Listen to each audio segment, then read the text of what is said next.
Hello guys, আসসালামু আলাইকুম। আপনারা সবাই কেমন আছেন? আশা করি আল্লাহ তাআলার অশেষ রহমতে সবাই ভালোই আছেন, আর আপনাদের দোয়ায় আমিও ভালো আছি। তো আমি আজকে খুব সুন্দর একটি ভিডিও নিয়ে আপনাদের মাঝে হাজির হলাম। খুব সুন্দর একটি ভিডিও, সম্পূর্ণ প্রাকৃতিক সৌন্দর্য দিয়ে ভরা। আমার ছোট্ট সোনামণিটা দেখেন কুটি কুটি পায়ে সুন্দর করে হেঁটে হেঁটে যাচ্ছে। একটা হচ্ছে চেকুন, এটাকে বলা হচ্ছে ড্রেনের উপর দিয়ে। এগুলো হচ্ছে আমাদের গ্রামের যে ডিপটি কল থাকে, সেই ডিপটি কলের ড্রেন। এগুলো হচ্ছে ড্রেনই বলে, আর সেই ড্রেনের উপর দিয়ে আমার সুন্দর মেয়ে সুন্দর করে করে হেঁটে হেঁটে যাচ্ছে। তো আমরা সবাই গেছিলাম হচ্ছে বাগান দেখার উদ্দেশ্যে বা বাগানে বেড়ানোর উদ্দেশ্যে। সেখানে হচ্ছে এই যে লিচু বাগান, এটা হচ্ছে আমাদের একটা আত্মীয়র বাগান, আবার অন্য একটা আত্মীয় কিনেছে। তো এই লিচু বাগান দেখার উদ্দেশ্যে গেছিলাম। পরে লিচু বাগান দেখলাম বা অনেক কিছু দেখলাম, আম বাগান দেখলাম। আসলে এই জায়গাটায় আমি আজ 10 বছর পরে গেলাম। আমি 10 বছর এখানে যাই নাই, আর 10 বছরের মধ্যে অনেক কিছু উন্নত হয়ে গেছে বা অনেক গাছগাছালো কেটে ফেলছে, আবার নতুন করে লাগাইছে দেখলাম। আসলে 10 বছরের মধ্যে আমি এই বাগানে বা এই জায়গাটাতে একবারও যাই না, এই গেলাম প্রথম।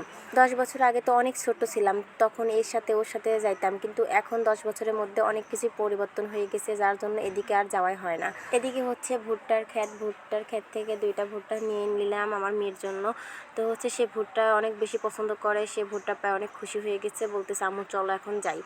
তো হচ্ছে আসলে অনেক কিছু গ্রামে থাকে যেগুলো হচ্ছে শহরে মানুষ দেখতে পারে না, কিন্তু গ্রামের সৌন্দর্য এত প্রাকৃতিক সুন্দরে ভরা। আসলে শহরের যানজট থেকে ভালো আমাদের গ্রামের প্রাকৃতিক সৌন্দর্যগুলো, গাছপালা, নদী নালা, এগুলো অনেক বেশি সুন্দর আমার কাছে মনে হয়। তো আপনাদের কাছে কি মনে হয় অবশ্যই কমেন্ট করে জানাবেন।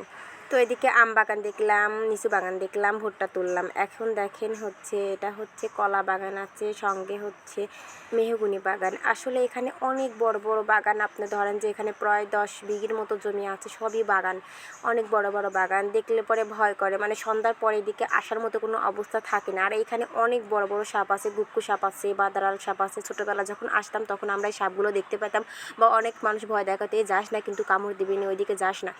আসলে তখন তো তেমন ভয় করতাম না, কিন্তু এখন বুঝি যে আসলে ওই সাপগুলো অনেক বেশি ভয়ানক ছিল। তো এদিকে হচ্ছে আমাদের ঘোরা শেষ, এখন আমরা বাড়ির দিকে রওনা দিচ্ছি, বাড়িতে চলে যাব। তো আমার সাথে ছিল আমার আব্বু, আম্মু, আমার ননদ আর তানছিম। আমরা সবাই মিলে একটু ঘুরলাম।